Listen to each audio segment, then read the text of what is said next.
Hi, good afternoon, good morning, whenever everyone. Today what we're going to be doing is looking at the character of Sheila, and we're going to be focusing mainly on Sheila in Act 1, because obviously that's as far as we've got in the play at the moment. We haven't read the play or watched the play all the way to the end yet.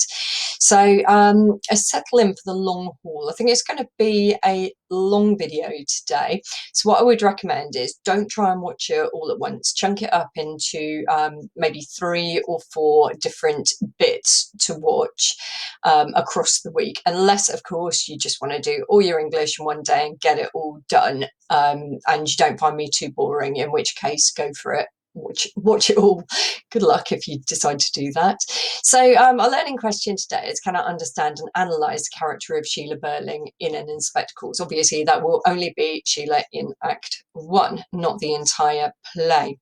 And the second part of the learning question is, can I understand and link the roles available to Edwardian women to the way that Sheila behaves and her attitudes and her values? So I think that times have changed a lot in the last 110 or so years, and I think we're going to see really clear evidence of this. So it's really important to understand a little bit about the history and a bit about the context and where Sheila's coming from, because in today's world maybe it'd be really difficult to understand and empathise with her, but if we put her in the context of her day, then it becomes easier to understand in a way where she is coming from and what's driven the way that she behaves.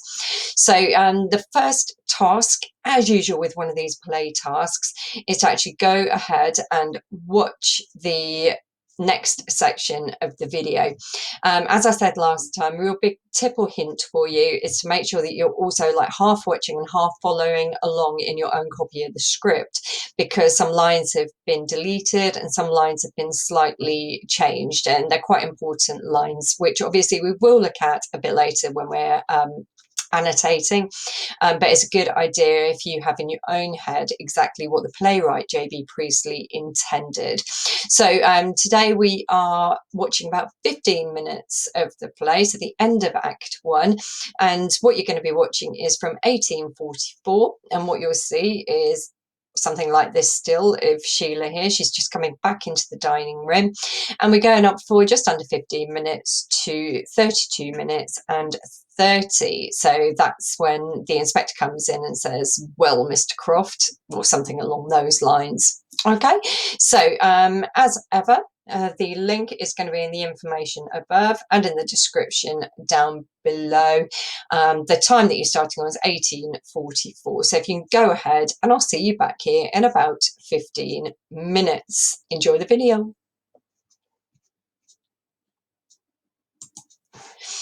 Okay, so a little bit of history for you, and I want to credit this website because it's excellent. It's really, really clearly written. It's called intriguinghistory.com, and you can see the link to it on this page here, but also, again, I'll put the link down in the description underneath, because I think it would be a very, very good idea for you to read through all of the article. However, I picked out the bits which are relevant to Sheila. Okay, so women's roles in the Edwardian era. And remember that the Edwardian era is about 1901, when Queen Victoria died, up to the end of the First World War, 1918. So it wasn't considered suitable for a woman from the middle or upper classes to be in paid employment. So if you remember, Sheila is from the middle classes, but the upper end of the middle classes. She's not an upper class person. Gerald Croft, however, is an upper class person. Okay, so when she marries Gerald Croft, she will be entering kind of the lower edges of the upper classes. Women were seen as a family's possession, to be groomed for marriage, the richer the better, to have and raise children, to run a household. And really, it says underneath, not much has changed since the medieval times. So in hundreds and hundreds of years, the perception of women hasn't changed much at all. All of these assumptions of what a woman could do or would do were based on the principle that a woman would get married. So you were expected to marry. That was your main role as a woman. What if you didn't marry? So in 1901, 14% of women under the age of 45 didn't marry. The problem was there weren't enough suitable husbands to go around. So women weren't meant to marry beneath them. And if you didn't get married, you were living a very marginalised life. So living life on the edge of society. Perhaps you'd have to stay with your close family. So maybe if you had a brother or a sister, you might be living with them, awkward, or an aunt or something like that. Or perhaps you could take a role and become a companion to an older woman. Now, you can see it said women weren't meant to marry below them. That means socially. But Mrs. Burling is her husband's social superior, remember. So Mrs. Burling has married a wealthy man, but she's married into new money. So remember we mentioned that before. He married her to edge his way up in the class system, and she married him because the upper classes were losing lots of their money and they needed to marry into money. Okay, so here's a picture, and any of you who are around and about in town at all, why not pop down to Jackson's Corner, because this shop, Swan and Edgar Limited, looks really, really similar to Jackson's Corner. Jackson's Corner sadly no longer open anymore, but it was a really old-fashioned department store, and when it was still open, it still looked like it still looked a bit like 1912 inside. And I think many of the people who used to work in Jackson's Corner were probably alive in 1912 as well. But back in 1912, shopping had become a chief occupation amongst those who could afford it. Lots of goods you can see here at reasonable prices. I don't think that Sheila's worried too much about the price of what she's buying. But as a young woman who's just being raised to be married, shopping would have been something very, very important in her life. Okay, so what do women who did work do in their work? So in the Edwardian era, changes were afoot. More women were entering the workplace, but there was a really different way of doing things. So a different way of doing things arose amongst women of the lower middle classes who needed to work. So they needed the money, they needed to bring that money into their family. Thousands of women were employed as teachers, and this number continued to grow. So the Education Act was passed in 1870, so about 40 years before this play is set. And all the red brick Victorian schools that you can see around town, such as my local school, Battle Primary, all of those local schools were built as a result of the Education Act, and unmarried women would, from the lower middle classes, would go and work in those schools. The invention, oh, hang on, no, don't skip it. Women worked as teachers. Sewing machines meant that women could work from home, so they could do seamstressing work at home. The invention of the bicycle gave them more freedom.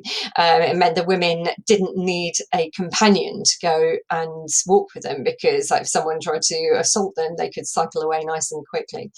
And it talks about the skirts a little bit later. So this is Victorian. This is a spoof cartoon, but there's a crinoline. Very, very useful for social distancing. You're not getting within 2 meters of her, are you? So you certainly couldn't ride a bike or go for a walk in a skirt like that. And the fashion, because of the bicycle, changed, and some daring young women would even wear trousers on their bike. Sheila wouldn't have had a bike. Gerald would not have liked Sheila to wear trousers, I can assure you. So invention of the typewriter and the phone opened up new work opportunities in offices and shops. So 25% of all office workers in 1901 were women. And remember, these are women from the lower middle classes. And they had money in their pocket, freedom on their bicycles, and clothes were changing, as I said. Women didn't have much fun in the workplace. All the roles that women did in the workplace were to serve the needs of men who employed them, or, as we'll see as you've seen from Eva Smith in the video, to serve the higher class people who came in as customers. So few women had managerial roles unless they were running their own business. Some women did run their own business and were often very successful, but they had to be really, really mentally tough to work in a male-driven workplace to kind of compete with the men. You can imagine that if you're going up against someone like Mr. Burling in negotiations, that would be really difficult. You know how he likes to keep his prices low, doesn't he? Men didn't want competition for well-paid jobs, and legislation laws were created so that women couldn't even apply to work for certain jobs. There wasn't equal pay. Women were segregated from men at work, and there was little chance for women to advance in the workplace. Thinking about what we learned last time, actually, the fact that Eva Smith was going to be promoted to a lead operator in Mr. Burling's factory, that was probably the only promotion she was going to get. But, you know, that was a big deal.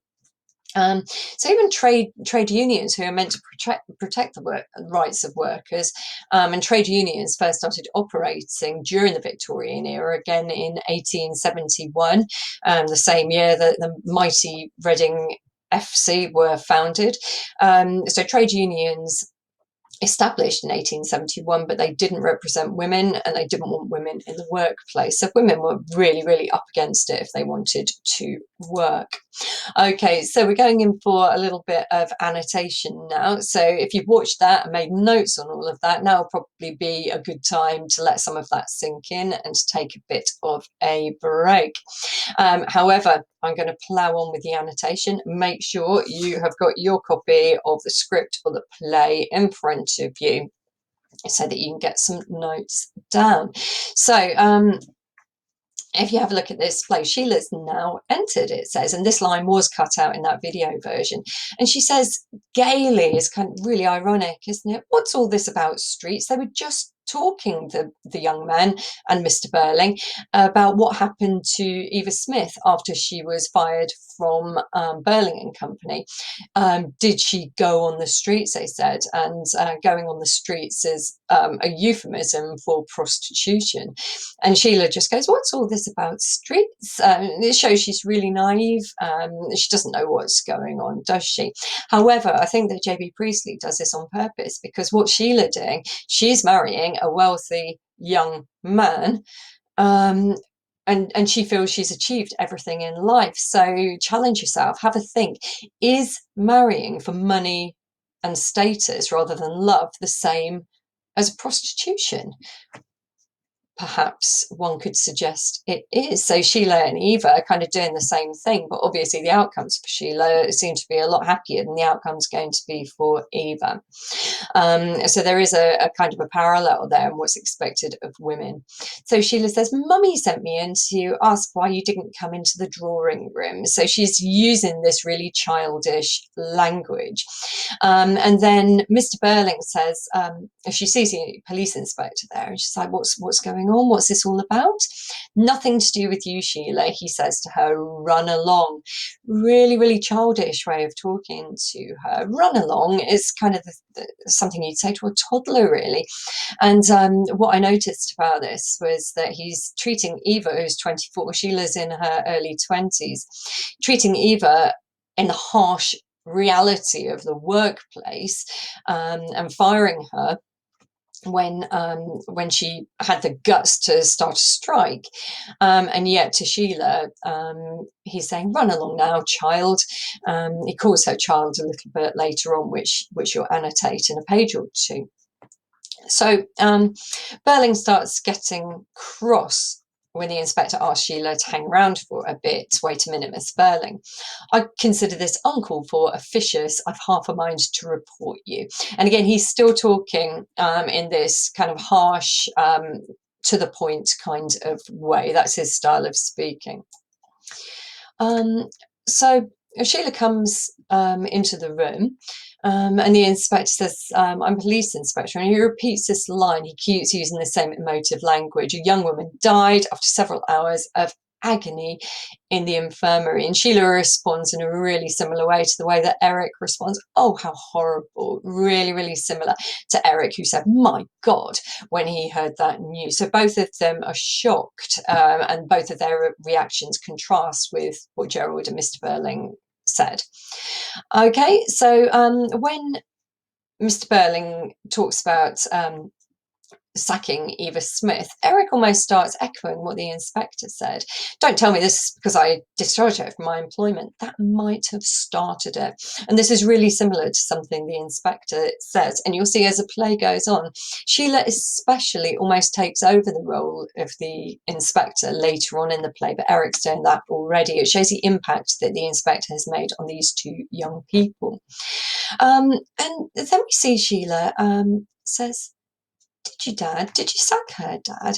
And it's really simple what Sheila says there, really simple language.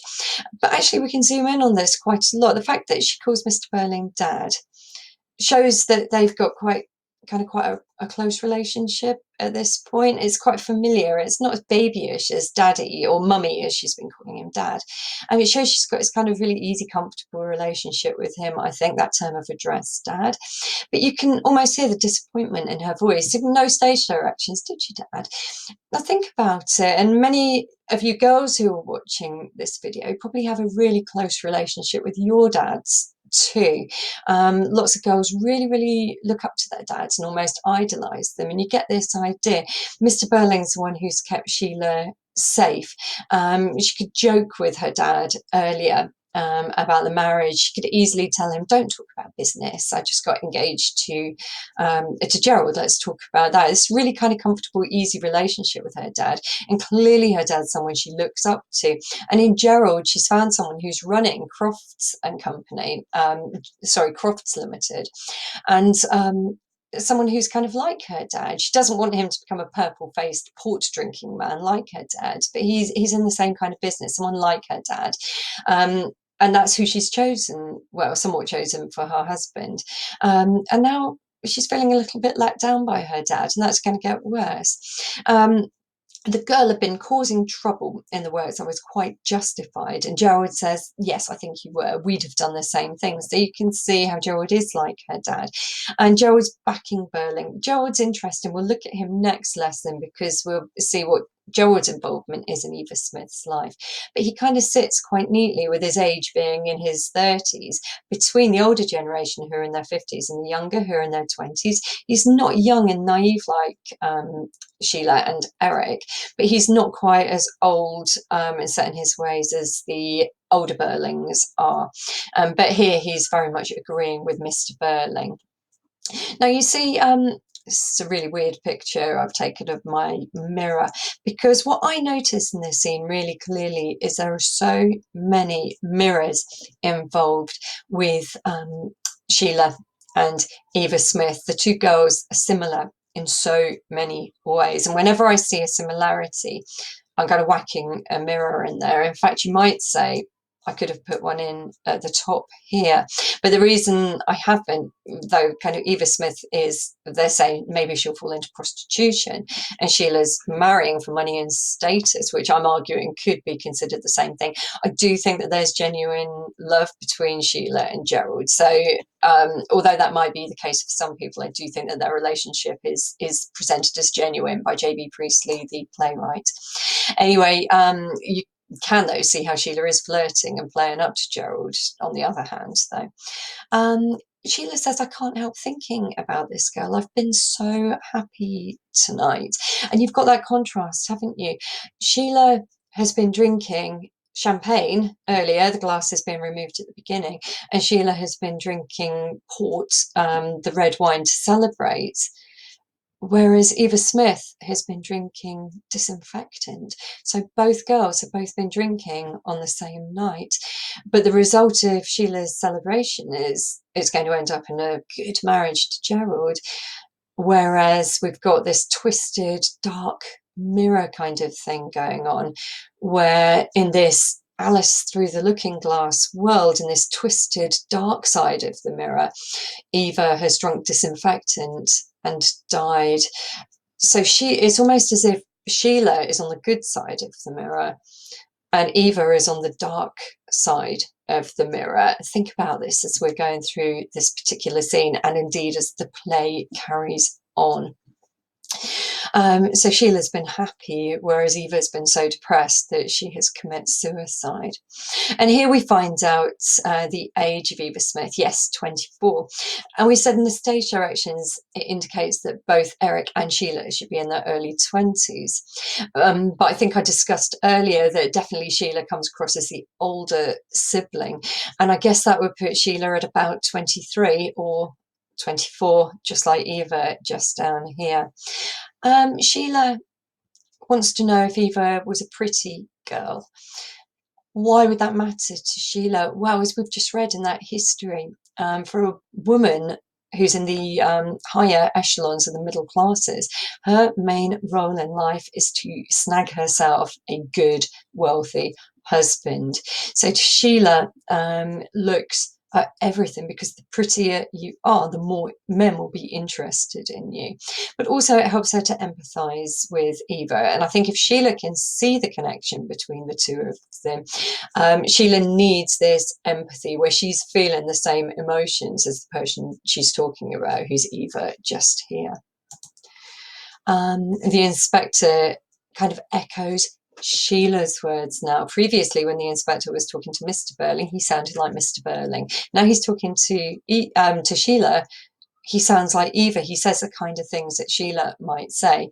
She wasn't pretty when I saw her today, but she had been pretty, very pretty. So now, instead of echoing the kind of things Burling says, the inspector echoes back Sheila's words and her own speech style to her. Burling's not happy with the way that the inspector is upsetting Sheila. Neither is Gerald. But here we learn, you didn't just come here to see me then, Burling says. No. And the other four, it says, exchange bewildered and perturbed glances. Bewildered means a bit confused, and perturbed means a bit worried. So they're a bit confused, worried, upset, the other four who are in the room. So it's Eric, Sheila, Gerald and Mr. Burling. And this forces Burling to change his tone. He stops being rude, he stops pulling rank, and he actually apologises. So he comes across as quite a decent man here, actually. Although Priestley doesn't want us to agree with him. I don't think Priestley wants us to hate him. He just wants us definitely not to agree with him. And then Sheila comes up with this, which we know already. Responsibility is a really, really big theme. You sure of your facts about Sheila this time? Some of them, yes. I can't think they can be of any great consequence. The girl is dead, though. That's a serious consequence. What do you mean by saying that, says Sheila? You talk as if we were responsible. So Sheila immediately is picking up on this theme of responsibility, and she's going to carry that. What was her name, says Sheila? Eva Smith. And Gerald says, yes. Sheila says, never heard of it before. Now, you watched the play, so you'll know what Eva Smith was a girl who served her in Millwoods. Why would Sheila know the names of people who served her? Remember earlier, the manners of Edwardian people. Mrs. Burling was really, really angry with Mr. Burling when he says to Mrs. Burling, can you tell cook that was a lovely dinner, quote, tell cook from me. And Mrs. Burling says you shouldn't say such things. So it's like the upper classes treated the serving classes, the working classes, as if they're like a subhuman somehow, that they shouldn't be called by their name. You shouldn't know their name. You shouldn't treat them as humans. And Sheila, just like her mother at this point, doesn't know the name of the girl who is modelling the dress that she wanted to buy. The inspector, you'll notice, he does quite a lot of summarising, reminding and recapping. She was still Eva Smith when Burling sacked her for wanting 25 shillings a week instead of 22 and 6. After that, she stopped being Eva Smith. Perhaps she'd had enough of it, suggesting that people from the working classes would just change their names. Perhaps they wouldn't carry a reputation with them. Eric shows empathy here, but we are focusing on Sheila. So let's focus in on her. And then again, Mr. Burling, her idol, her dad, she's still disappointed in him. I think it was a mean thing to do. Perhaps that spoiled everything for her. she's really disappointed in Mr. Burling. She's still talking to Mr. Burling like a little girl. Perhaps that's the way that she manipulates her dad, by doing the little girl act. So she's still talking to him like that. But you'll know from seeing the video that the way she talks to, just in general, really changes quite considerably. So the inspector uses a lot of rhetoric throughout the play. He uses a particular rhetorical technique. So if you're aiming for 7, 8 or 9 in your English literature, this might be something really, really good to make a note of, because it's quite a fancy rhetorical device. So basically what J B Priestley does with the inspector here is use a list, and lists are rhetorical anyway. You have a look and you can see the pattern here. With no work, no money coming in, living in lodgings, no relatives to help her, few friends, lonely, half-starved, she was feeling desperate. And this type of list is a rhetorical device known as incrementum. That comes from Latin, so incrementum. And what incrementum is where you make a list and the list gets gradually worse, or it could get better if you're trying to do a positive speech. So you might start off with something which is quite good and end up with something which is really, really marvellous by the end of it. So you can see here, no work, that's bad, no work. No money coming in, that's a bit worse, isn't it? Living in lodgings, so that's what her life is like. That's not very nice at all. So she's also not living somewhere that she owns, so that's worse, because with no money coming in, she's not going to be able to pay for it soon. No relatives to help her, so now it's getting worse again. Like, if she gets kicked out of her lodgings, where's she going to end up? Like, on the streets, homeless, and having to maybe get into prostitution too. Few friends, you can imagine her friends are not going to be any more wealthy than she is. It's getting worse, isn't it? She's lonely, so she's going for the emotional impact now. Half starved, so she's halfway to dying of starvation, really. And then it ends with she was feeling desperate. And you can see by this use of incrementum, no wonder Sheila's speaking warmly.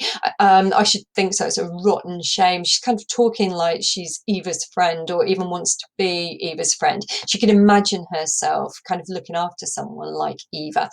And definitely can imagine that this exchange, when she finds out she's the cause of this getting worse, when she realizes that she will in the future, new Sheila, after the inspector, will probably want to go and make a difference to women like Eva Smith, to make sure that those women don't end up either living homeless on the streets or having to work the streets just to make ends meet. And the inspector kind of really drives that home. There's a lot of women living that sort of existence in every city and big town in the country, Miss Burling. If they weren't, the factories and warehouses wouldn't know where to look for cheap labour. Ask your father. So the inspector's really, really opening up Sheila's eyes. And this bit, I want you to link this back to that stage direction at the beginning. Do you remember the stage direction that we annotated and drew onto our picture? It's a kind of a warm pink light, a bit like viewing the world through rose-tinted spectacles. Sheila, everything that she sees in life is good. She goes shopping and she sees pretty dresses. She sees Gerald and everything's lovely. She looks up to her dad. He's her idol.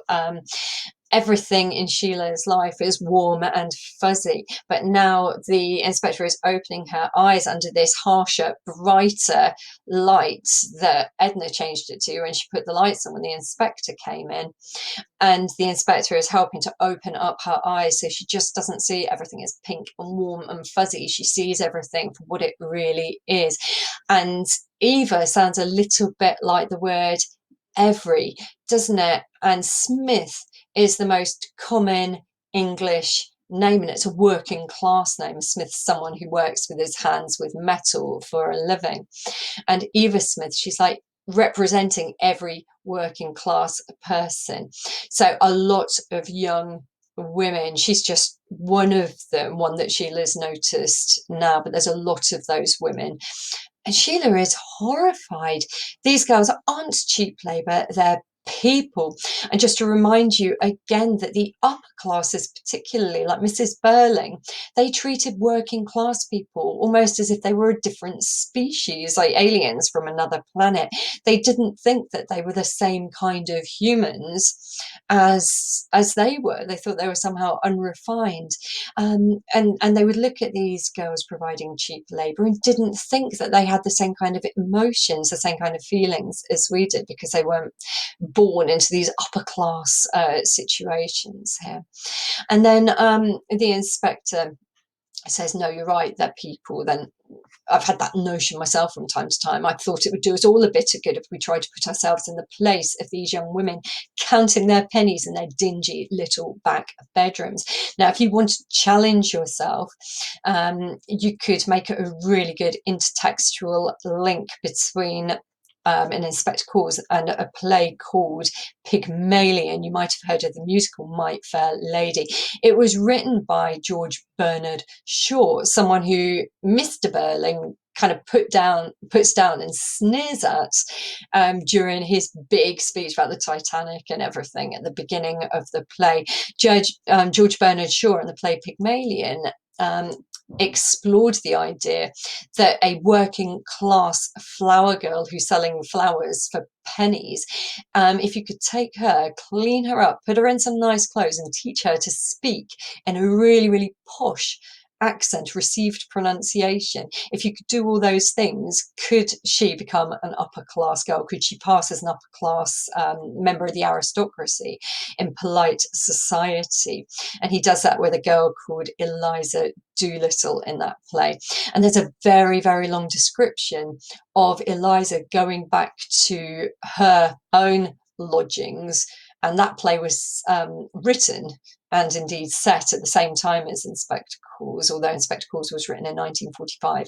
And there's a very, very detailed description of Eliza's dingy little back bedroom. And if you want to challenge yourself, if you're thinking of taking literature on to A level, it'd be really good to go and read the beginning of that play and see how Eliza's lodgings are described. And I think that this little bit by the inspector, he's really J B Priestley's really stealing from George Bernard Shaw here in a way.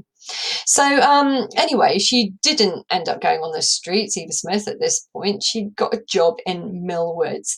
And just so you know, I've already mentioned Jackson's Corner. If you think about somewhere like John Lewis, one of the big department stores that you might see in a big town or a city, that's the kind of department store that we're talking about. Millwoods is just made up by J B Priestley, but somewhere like John Lewis. Okay, Millwoods, Sheila says, we go there. I was there this afternoon, Gerald, for your benefit. And this backs up exactly what we read about in history at the beginning. A woman's function is mainly to dress well, to please her man. She's going to dress well to please her man, and so she's a credit to her man. So that if Gerald was to take Sheila out to the theatre or to dinner, people will look at Gerald and think, my goodness, what a lucky man, what a beautiful girl he has with him there. So really a woman's role is all about being there just to support her man. So in a way, a bit like Mrs. Fezziwig or Belle in A Christmas Carol. So, you know, women didn't really have a role of their own. It's just to support their men.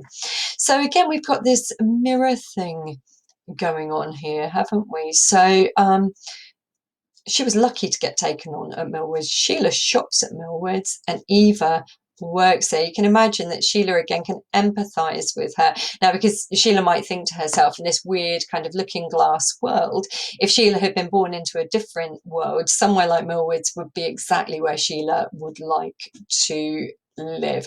And I've just put it up here as well, this idea that Eva is living this horrible life in a dingy little back bedroom in the dark side of the mirror, whilst Sheila is still living at home with Daddy in her beautiful, comfortable home. Okay, you notice, I think, this idea that when the inspector is talking to Sheila, he takes longer turns. He speaks in a lot longer statements, much like Sheila does when she's talking. When Mr. Burling talks, he's short and blunt. and the inspector short and blunt back. When Sheila talks, she's a lot more descriptive and she gives a lot more details and she talks a lot more emotionally, and the inspector does the same thing. So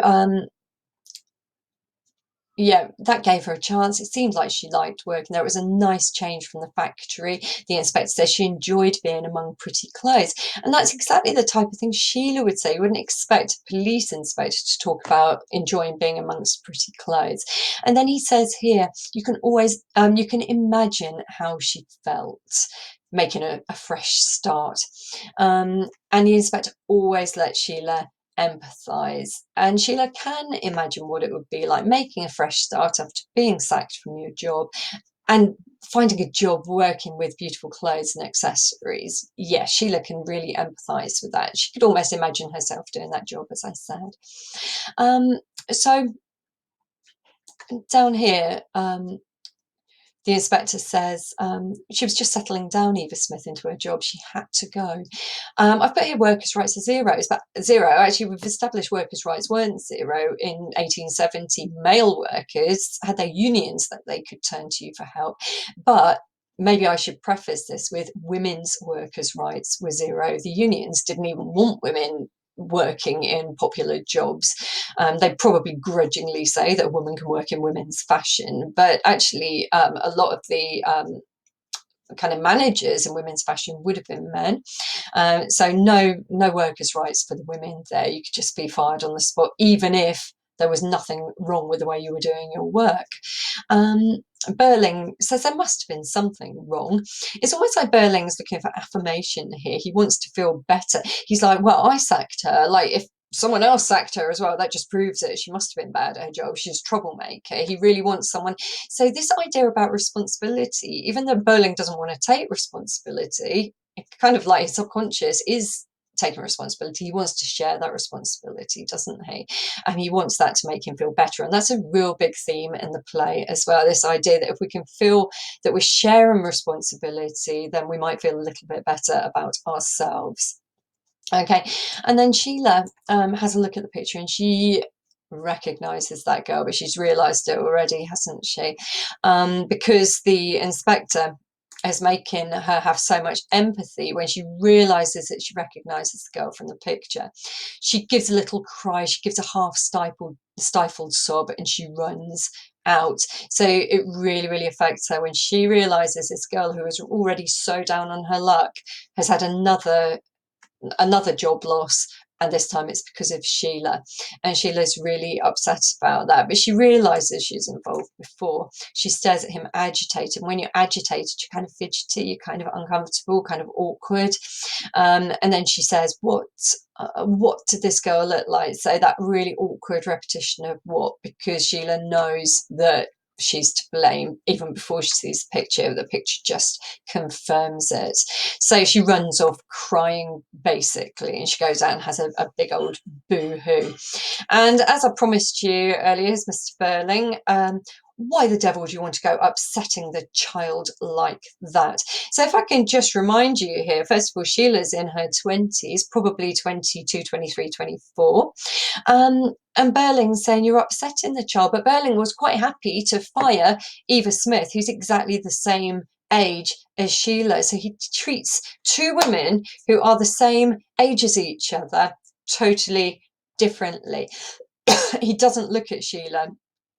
He doesn't look at Eva, sorry, and think, God, that could be my daughter, and this is the way that I'm treating her. He doesn't do that. He doesn't have that same empathy that Sheila has.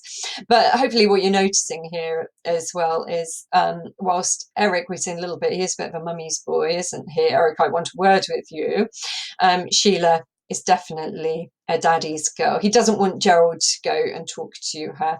If you don't mind, I'll find out what's wrong. He wants to go and find out himself.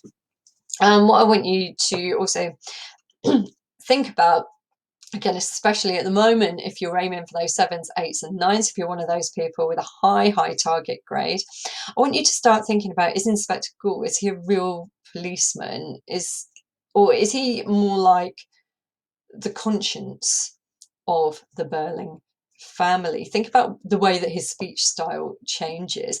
And remember we said a ghoul is a special, specific type of ghost that feeds on souls. He stares at you before he talks to you.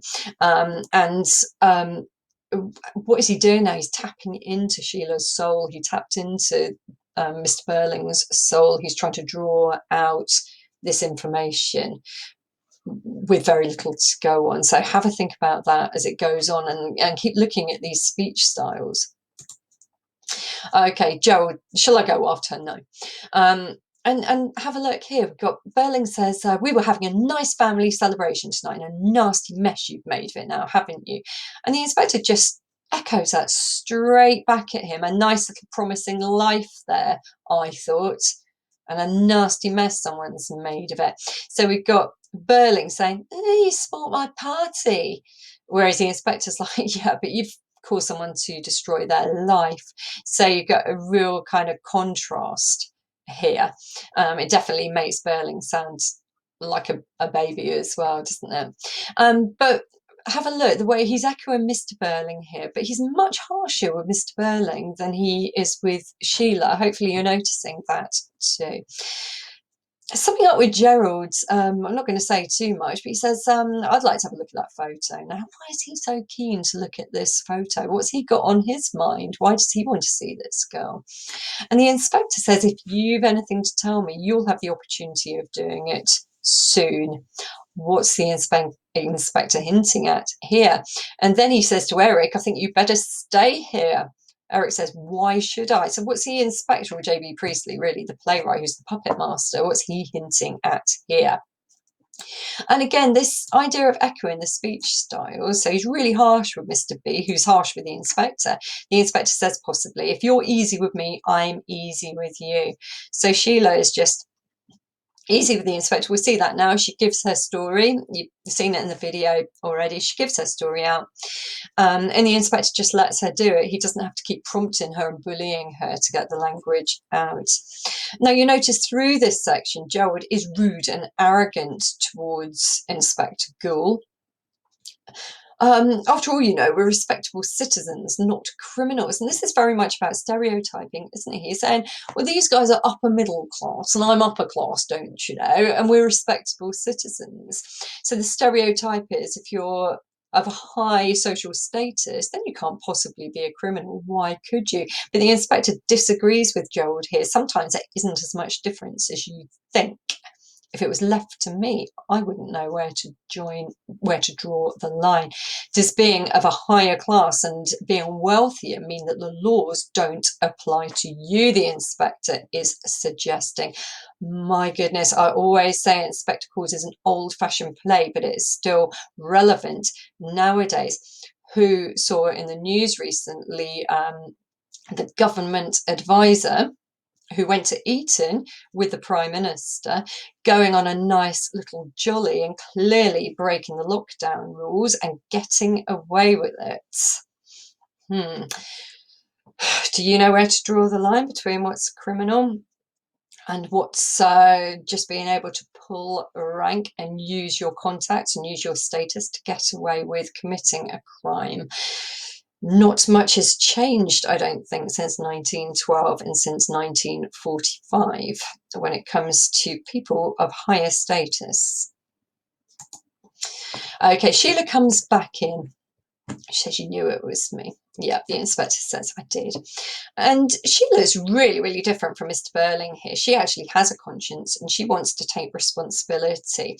In fact, she didn't do anything about it at the time, but she felt like she should have done. I felt rotten about it at the time, and now I feel a lot worse. So she knew she'd done something wrong when she did it, which is totally unlike Mr. Burling. He didn't feel like he'd done anything wrong. Sheila did know that she'd done something wrong. She felt bad about it. Not bad enough to try and set things right, but bad enough to feel bad.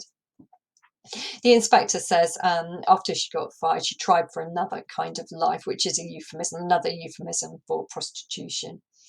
And Sheila is absolutely miserable and she feels responsible. I'm really responsible. The inspector says, no, not entirely. A good deal happened to her after that, but you're partly to blame, just as your father is. And this is a really important theme in the play, this idea of responsibility being shared.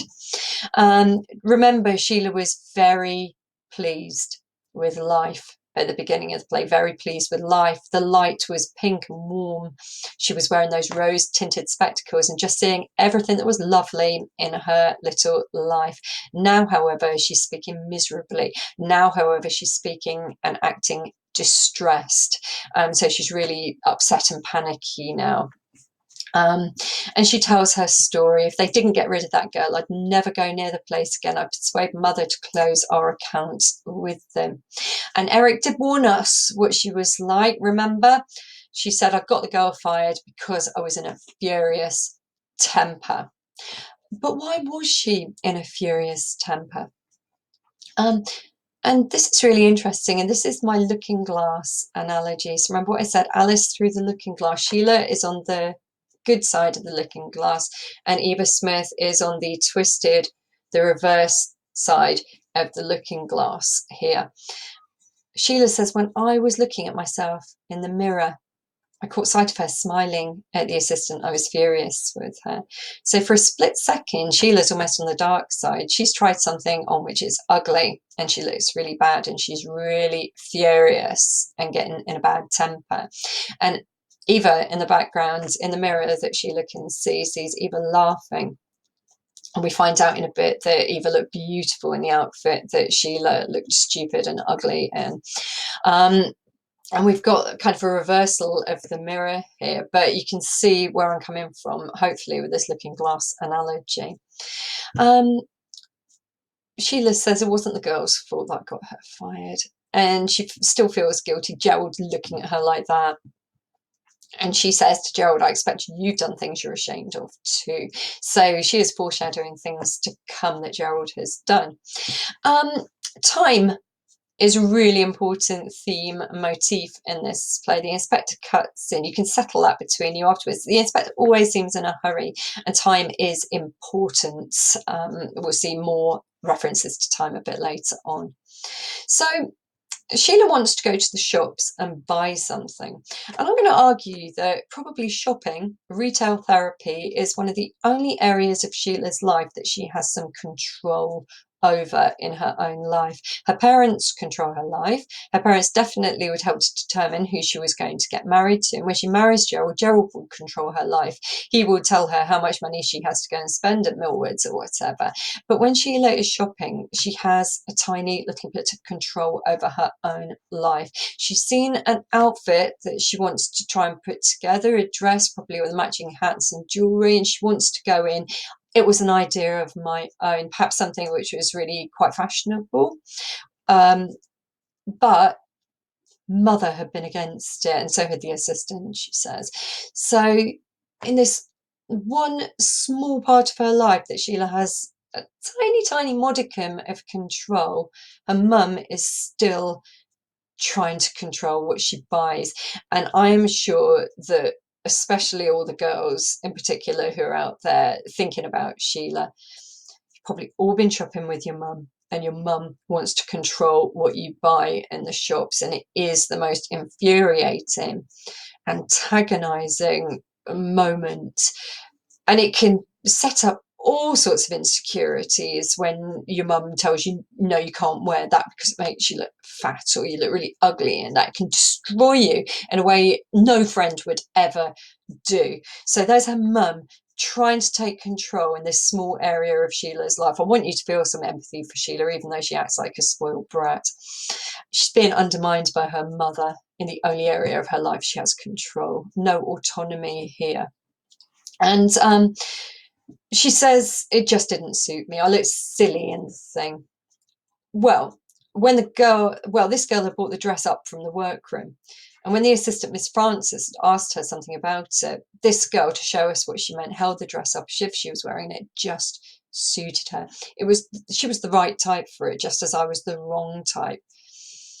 Oh, and to make matters worse, she was very pretty too, with big dark eyes, and that didn't make it any better.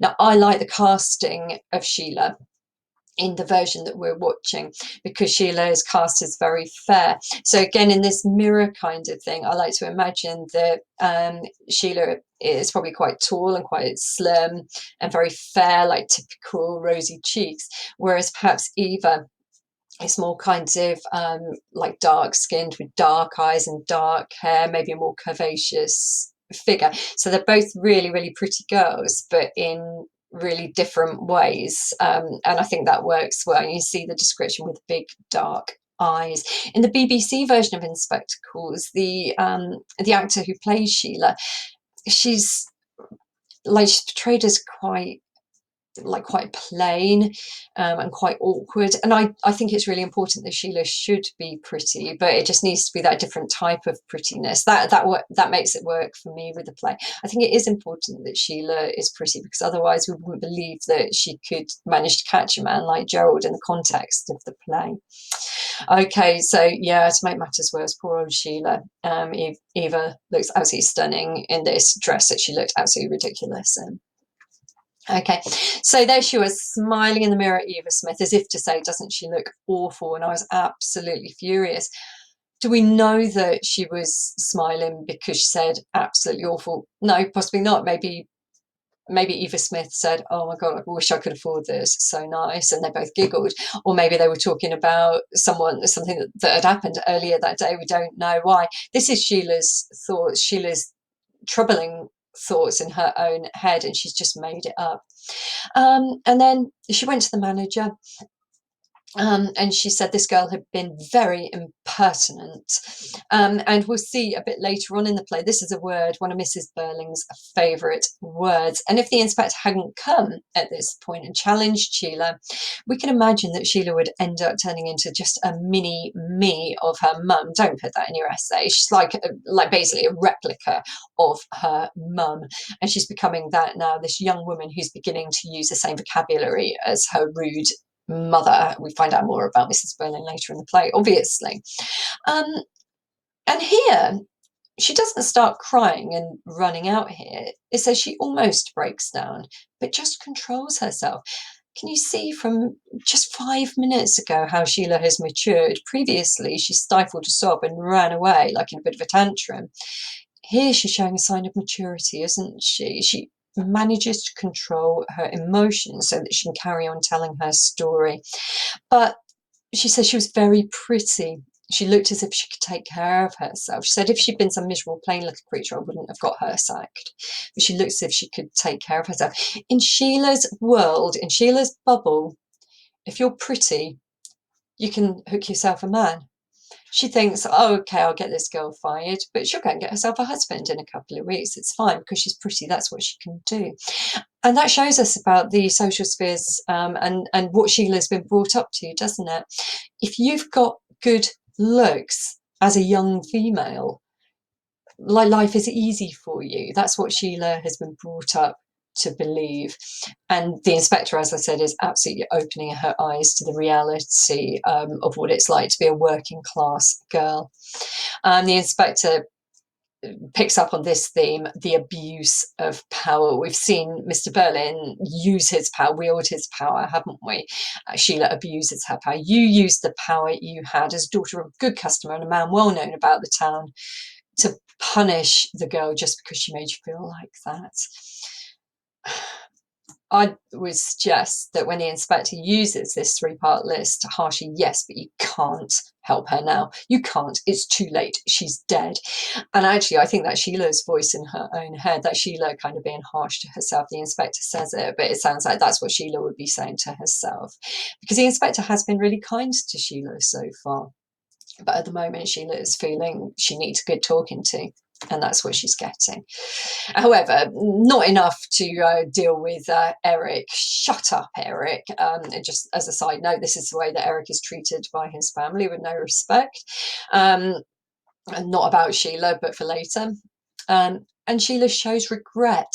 She showed that she's already changed. She wants to help people like Eva Smith. I'll never, never do it again. That repetition of never to anybody. And you can contrast that with Mr. Burling, who said, I can't see how it's my responsibility. I can't take any responsibility for it. How different the two of them are, even though actually their actions were similar. And as a side note, she said, I see the staff at Millwoods looking at me now, giving me a kind of look. Yeah, when Sheila Berlin walks in, they're all fearing for their jobs, aren't they? The role of the inspector, that's why I'm here. I'm not going until I know all that happened. Well, is that normal for a police inspector in something that he's already said is obviously a suicide? Let's keep thinking about the role of the inspector and why the inspector's there. The inspector finishes his little recap. Again, he's doing this recap and summary. She had to try something else. First, she changed her name to Daisy Renton. Gerald startled. What? Straight away, Gerald gives away the fact that he knew her. The inspector really caught him on the hop there, as it were. She changed her name to Daisy Renton. And again, I talked a little bit about the significance of the name Eva Smith earlier. Daisy Renton's got significance too. That's something for you to think about, and we'll go through it in a future video. Daisy Renton. There we go. So everybody leaves, and that gives the opportunity for Sheila and Gerald to have a private exchange.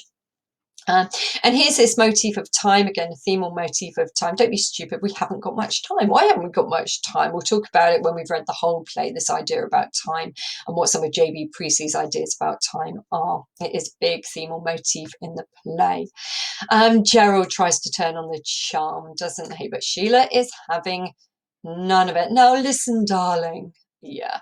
No, that's no use, says Sheila. She's not flirting back anymore. She's not trying to please him. She's like, yeah, you knew her very well. Sheila knows that they've had a relationship in the past. How come you know her? Was it when she began to lead a different kind of life? So she's hinted, did you know her because you wanted to prostitute? That's what Sheila's hinting at. Was it last summer when you never came near me because you said you were so busy? That was hinted at earlier in the play. Sheila was quite cross with Gerald even then.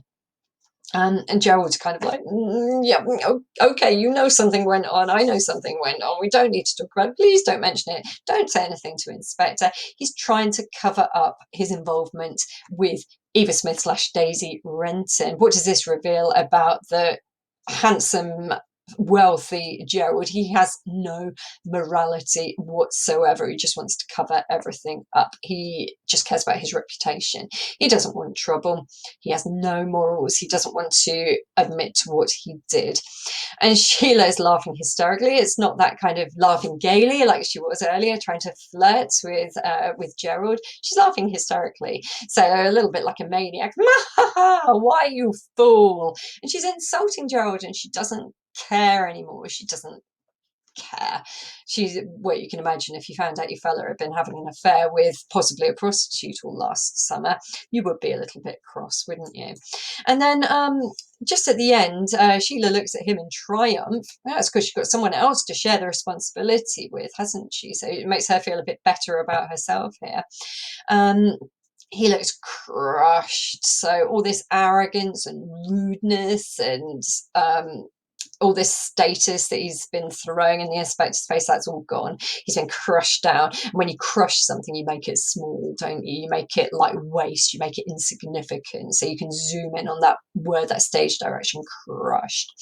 And structurally, just to remember from Macbeth, the way that a play is structured, we're still here in the rising action. We've got 3 acts in this play, so we're probably going to expect that climax to come towards the end of Act 2. So we're still in the rising action, but what we've got here is a complication, a complicating action that has just happened.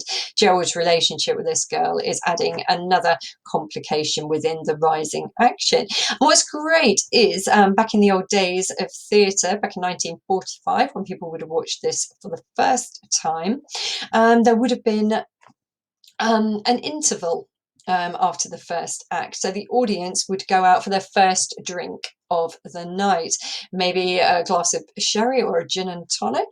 And this dramatic ending certainly gives the audience something really good to discuss in the interval at the theatre. So a nice little complication for them to discuss.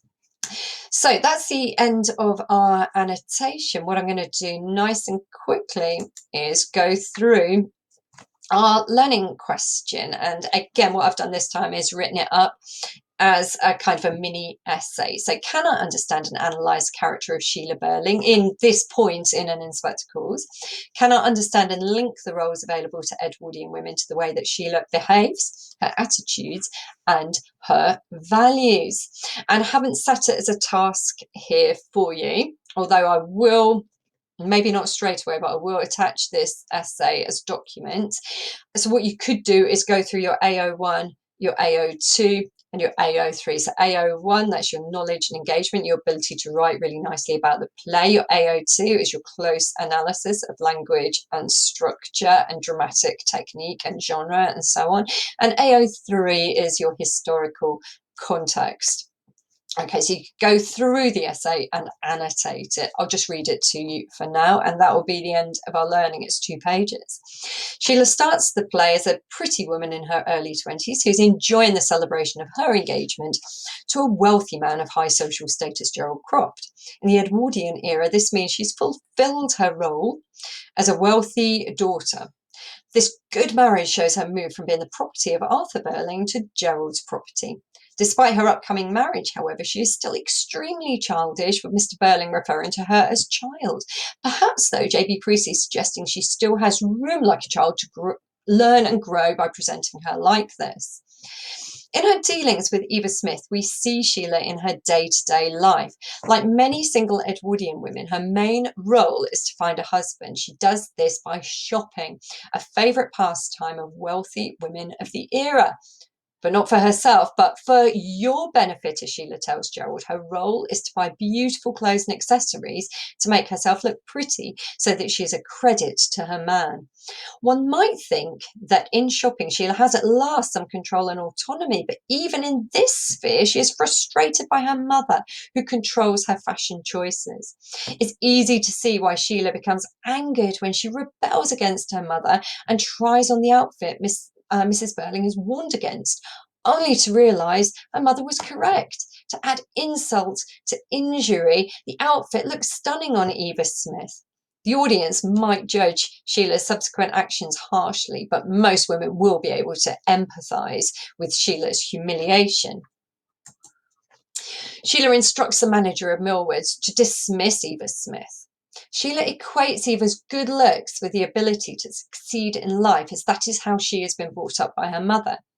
Sheila cannot appreciate the consequences caused by a working-class girl like Eva being dismissed from a job.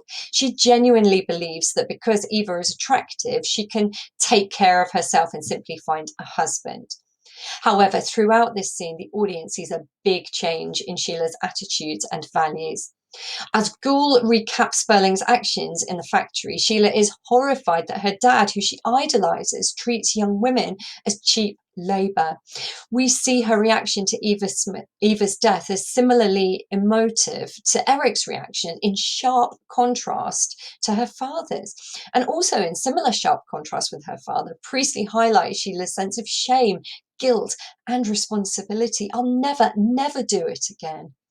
Gould allows Sheila to empathise with Eva throughout, thus engineering this reaction. Throughout this section of the play, Priestley mirrors the character of Sheila with the character of Eva as if they are the same girl. But whilst Sheila has been born into the right side of the mirror, Eva has been born into the dark side of the mirror. There are many similarities between the two, but Eva's life is a twisted and distorted version. Whilst both are in their early 20s and pretty, Sheila has been born into a wealthy, privileged family, whilst Eva's parents are dead. Both women had dealings with Mr. Burling, but whilst he treats his same-aged daughter as a child, he treats Eva Smith as an adult living in the harsh, real world. While Sheila enjoys shopping in Millwoods, Eva enjoys working there, and both love pretty clothes. However, when Sheila thinks she sees Eva significantly in the mirror, laughing at her, as Sheila thinks, Sheila, who has so little power in her life, abuses that power to destroy a girl's life. Both women are controlled by the patriarchy. Sheila has to find and keep a wealthy husband to protect her future, whilst Eva is forced to turn to a different kind of life, which might involve finding men willing to pay for her services. At the end of Act 1, it becomes apparent that both characters have had simultaneous relationships with Gerald Croft. Due to Sheila's wealth and privilege, however, she has managed to hold on to Gerald, whilst Gerald hasn't set eyes on the girl, Eva, for at least 6 months.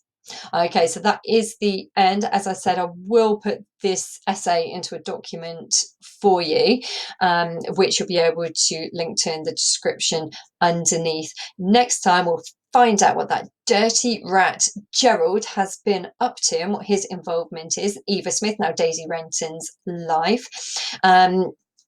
But for now, make sure all your annotations are up to date. Make sure you've watched the play, and I will see you next time. Goodbye.